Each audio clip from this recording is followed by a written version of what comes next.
Hello guys welcome back to our channel. आज चाहिँ म तपाईँहरूलाई चाहिँ यो क्यानभाको प्रिमियम अथवा प्रो भर्जन चाहिँ कसरी फ्रीमा युज गर्ने भनेर सिकाउन गइरहेको छु।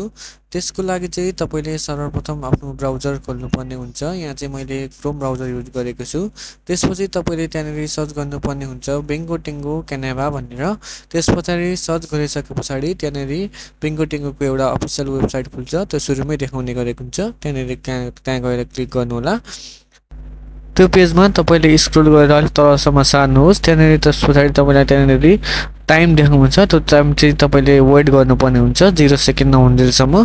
त्यस पछाडि त्यहाँनिर एउटा डाउनलोड भन्ने अप्सन आउँछ। त्यहाँनिर गेट हियरमा जानुहोस्।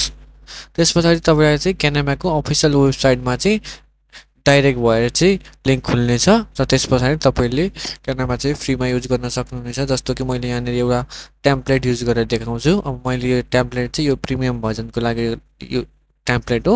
त्यो चाहिँ मैले यहाँनिर चाहिँ अब यहाँनिर क्लिक गरेर यसलाई फ्रीमा युज गर्न सकिन्छ भन्ने देखाएको छु। तपाईँले चाहिँ जुनसुकै टेम्प्लेट भयो, स्टिकर्स भयो, जे पनि फ्रीमा युज गर्न। हस् त आजको लागि यति नै।